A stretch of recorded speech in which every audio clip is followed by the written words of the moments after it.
Hello and welcome. I'm Bio and today I'm talking about another video game.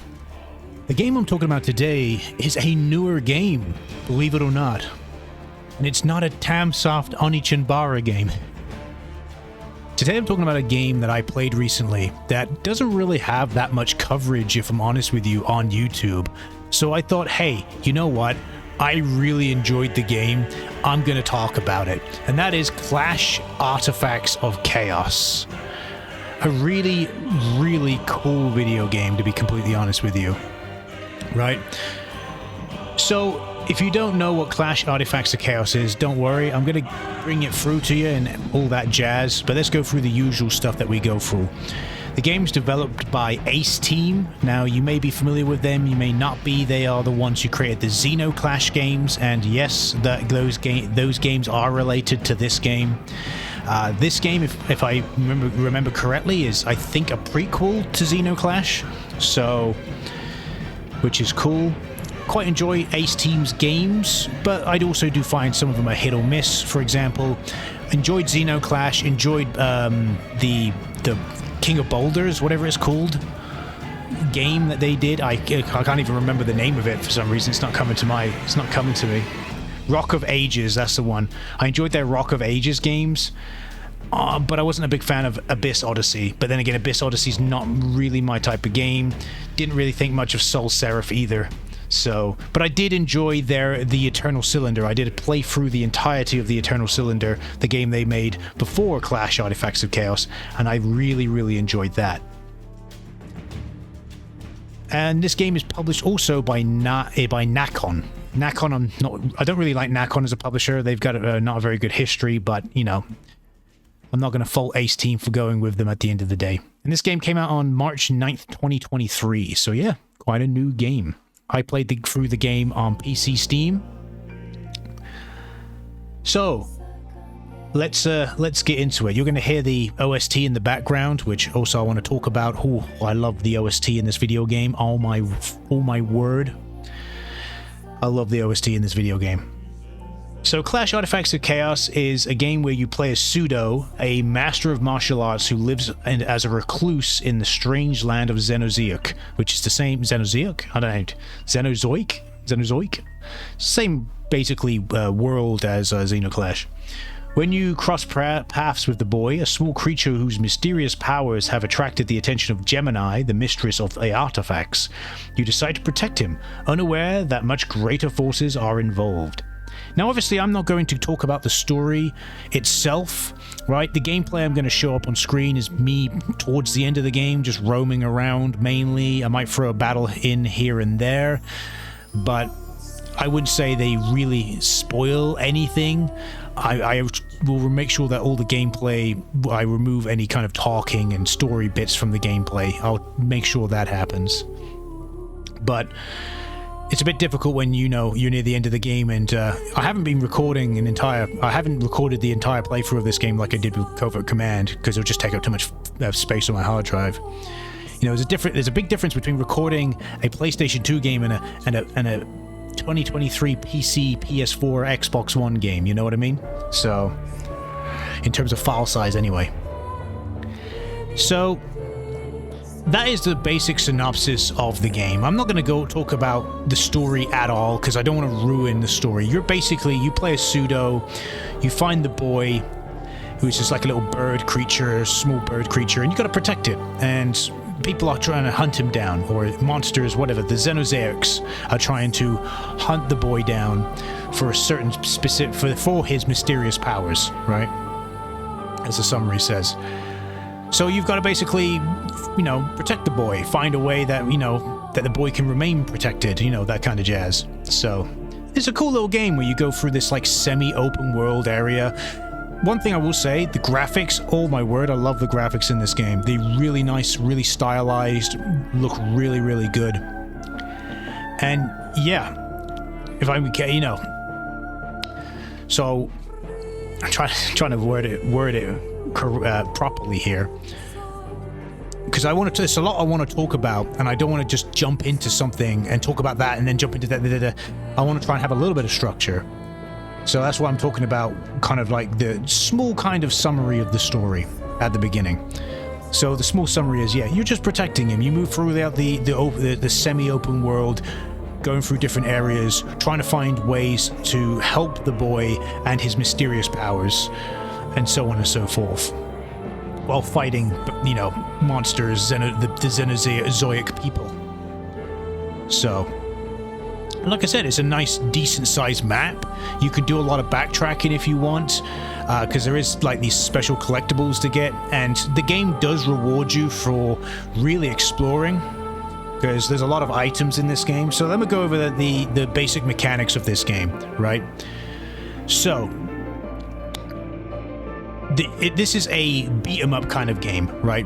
Beat-em-up fighting kind of game, right? You basically fight monsters. You use the X button to punch, you use the Y button to use a special attack, right? The A button jumps, the B button dodges, right? You can also use the L1 button to parry as well. The R2 button drinks a flask, which gives you a benefit. Does this sound familiar? All it needs is a dodge roll in here, and you might as well say it's a Dark Souls game, or Souls-like, because it is. It is, generally speaking, from what I've seen online, most people tend to think that it is a Souls-like, which I have to agree with you. It is very much so a Souls-like, in my opinion. And yet it's a Souls-like that next to nobody talks about, which is really frustrating, in my opinion. So, now let's talk about the flasks. So you can find little creatures, objects. It can be a little creature, a little plant, or something, and you can mix it into this cauldron and make these potions. And they basically work like flasks do in Dark Souls, but they give you like an extra bonus. So if you get certain little creatures will have like a fist next to them instead of a shield. And the fist gives you a boost in your strength. Obviously, it will restore a little bit of your health, but it'll give you a boost in your strength for 50 seconds. The shield will let you go beyond your health bar to give you a little bit more health. And stuff like that. The flasks are really useful. To start off with, you have just the one, but as you go through the game, you'll get more, and you have a maximum of 3. There's also the training dummy, which you can use to assign stat points, because there is stats in this game, so you can level up. You do get experience from battles, and you can level up your character and assign attribute points, not stat points, attribute points. And they do help. I put most of mine into strength because I wanted just to beat things quickly and fast. And I just tend to be how I do things, like aggressive with, you say not much health, but I didn't really have that much difficulty, if I'm honest with you.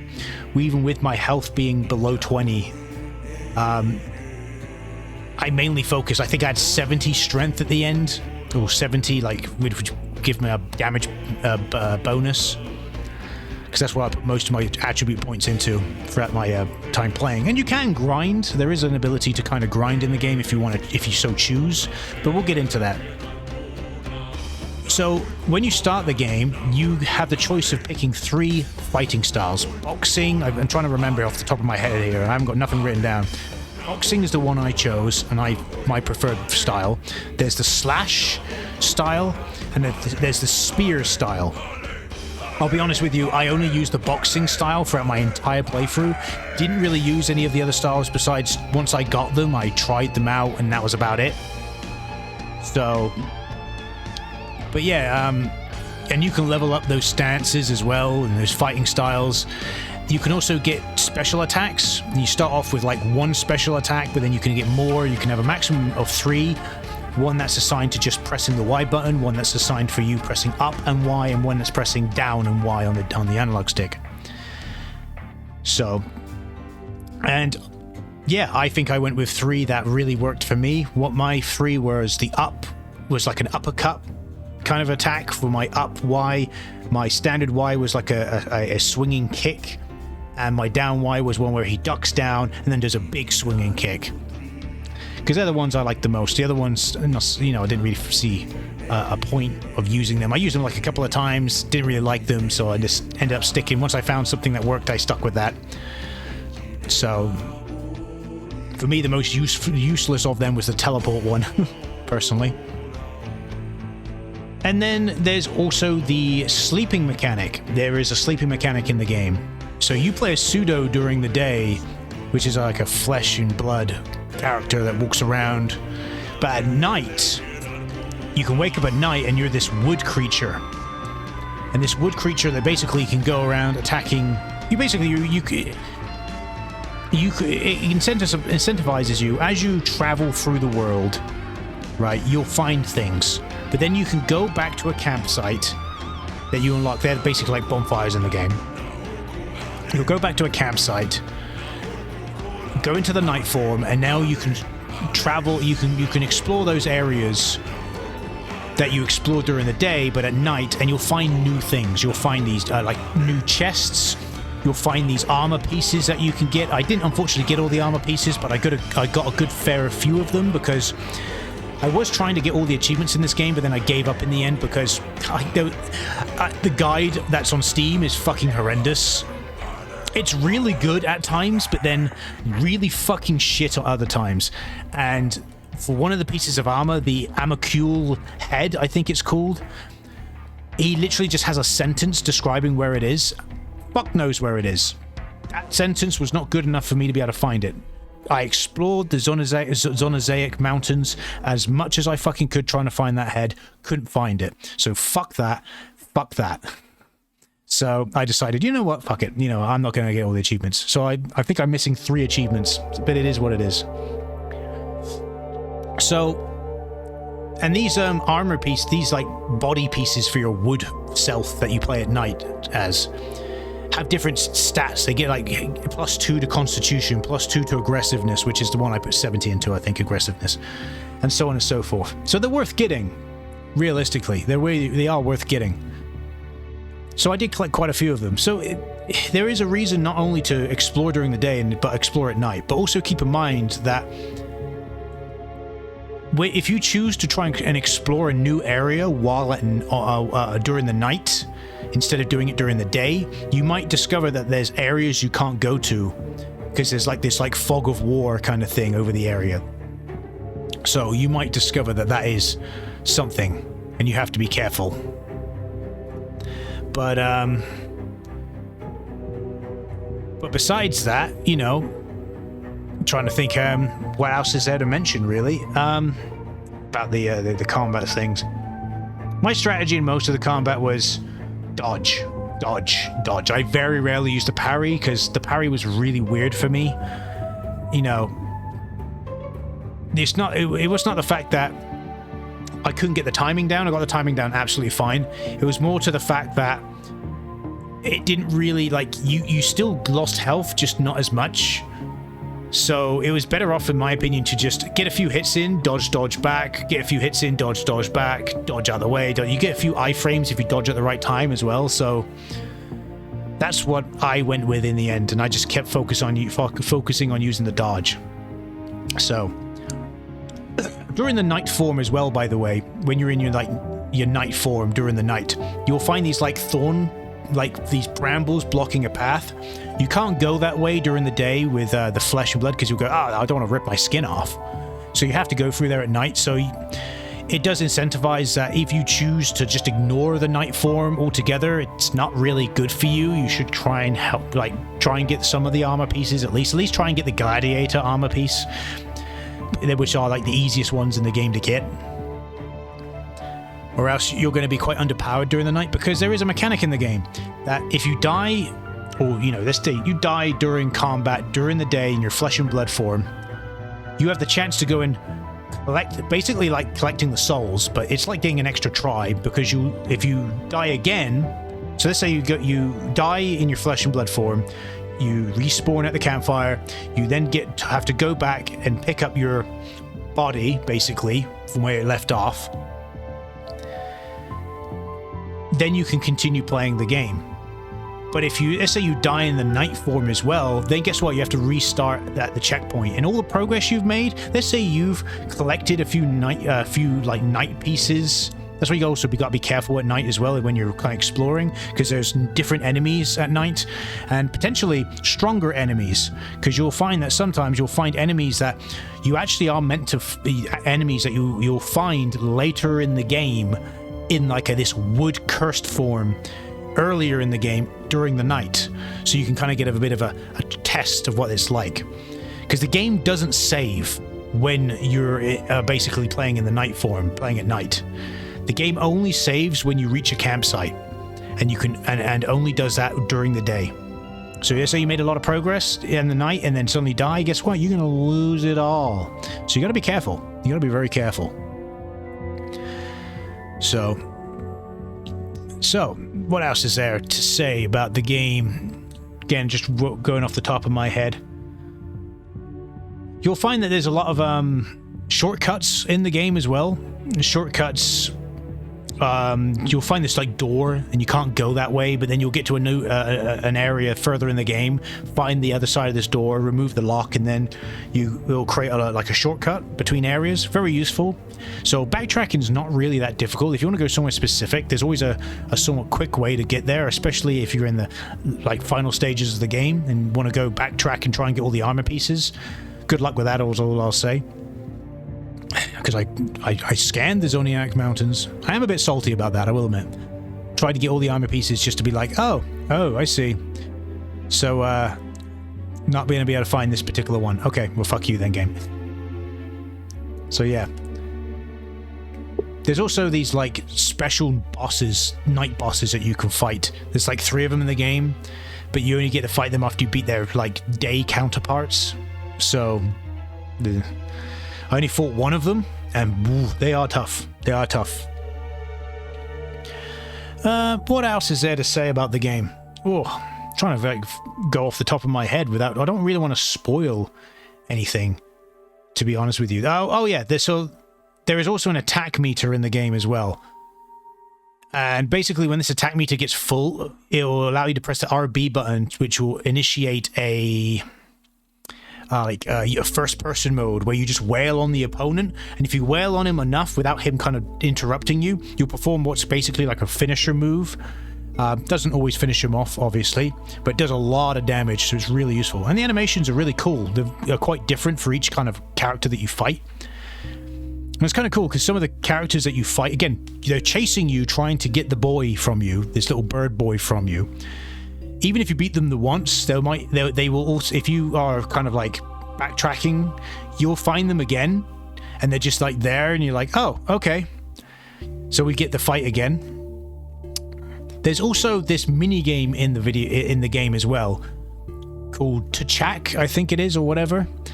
It's like a dice game. I absolutely did not like the dice game because I wasn't very good at it. And basically what it is that you roll dice and then you get these things that are going to edit the dice. I can't really describe it very well, right? So think of like I guess it's nothing like the dice game from Yakuza, if I'm honest with you. So yeah, you roll like a couple of dice, and whoever has the highest dice value wins.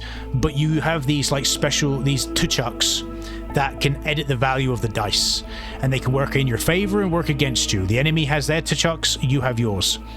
So, and you basically got to get the highest value at the end once you've used all your tuchucks. And in later fights, more dice will be added. So you'll do your initial set of dice, throw a few tuchucks down, then there'll be more dice, then throw a few more tuchucks down as well. Like I said, I didn't really like the ritual. I won most of the rituals in the later half of the game, but in the earlier half, like I say, through half of the game, I was failing most of them. And it just made fights harder, which was just annoying, because basically what happens is you bet a relic, and these relics can be like, they pin you to, they tether you to the ground, you get poisoned by snake venom, so you slowly lower your health. If you stop moving, you get attacked by hornets, and so on and so forth. And yeah, not very nice ones, if I'm completely honest with you. But there's cool ones like the summon I guess they're called artifacts. Yeah, they're summon artifacts. Like I say relic, but they're called artifacts in the game. Of course, again, it's in the title of the game, Artifacts of Chaos. So you'll get an artifact and you'll place it down as like the wager in this match, and then they'll put theirs down. And like I said, they can vary of what they do quite a lot. So, but you can get like this one that's called like a summoning one. So and a packed artifact. The packed artifact you can use, for example, when fighting a really strong enemy, and then the next, if you get, let's say not the next battle, but if you find an enemy that you know is going to be tough, you can then summon them in to assist you in that fight, which I always thought was cool. And there's a few of the summon artifacts and act artifacts in the game, which is cool. But yeah, I think it's more of like, if I say like, I'm trying to think if there's anything else I've missed.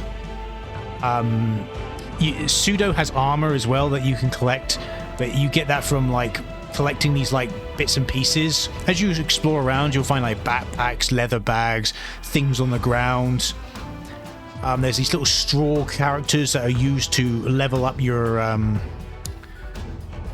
stance and level up your they're like little straw figures.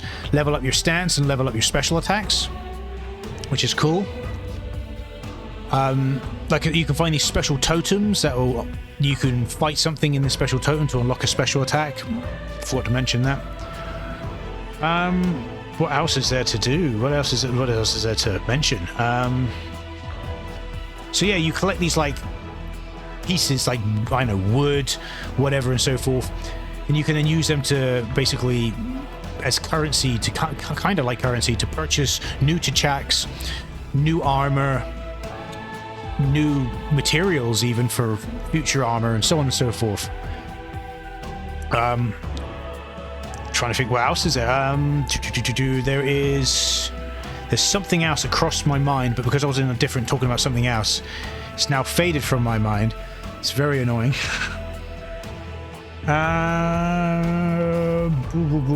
Come on. Weapons. There's also weapons in the game. That's what I was wanted to mention. You can find weapons. You can craft weapons. I didn't really use the weapons very often. At the end of the game, I had like an inventory full of like weapons I just collected and just didn't use because I didn't like how they worked. They can do a lot of damage, some of them, but I just didn't like using them personally. But that's my own preference, if I'm completely honest with you. But yeah, I'm trying to think if there's anything else I want to mention when it comes to Clash Artifacts of Chaos. But that's it for the game itself. The graphics, beautiful. It's a very stylized, kind of cel-shaded look to the game, and it looks really, really good. I would say that I prefer the graphical style of this game over the old Xenoclash games. I would love for them to come back, Ace Team to come back and remake the old Xenoclash games, because they're quite old now. Well, not super old, but you know what I mean. With this graphical style, it would look fantastic. It would look really, really good. Like, I don't know, Xenoclash 1 and 2 remastered or something. And then finally there's the soundtrack. Oh my god, the soundtrack. I haven't heard a video game soundtrack this fucking good since Bugsnax. I love Bugsnax's soundtrack. But this one, so glad I picked up the deluxe edition, which gave me the soundtrack, because I will be putting it on my phone as just a background noise kind of thing when I'm doing stuff around the house. It's so good. I really do enjoy it. My favorite track of the game, I'll put on my favorite track of the game now. I think it's this one. Yeah. This is my favorite track in the game. It's called the Amokulai. And it's just beautiful, if I'm honest with you. So I'm going to call it there, and I'm just going to let this track play. I've been Bio. Thanks for watching. I recommend this game. It's brilliant. It's a really, really, really good game. And I'm just going to close this video out with my favorite track of the game playing in the background for you. So have a listen. I've been Bio. Thanks for watching, and I'll see you in the next video. Cheers, guys.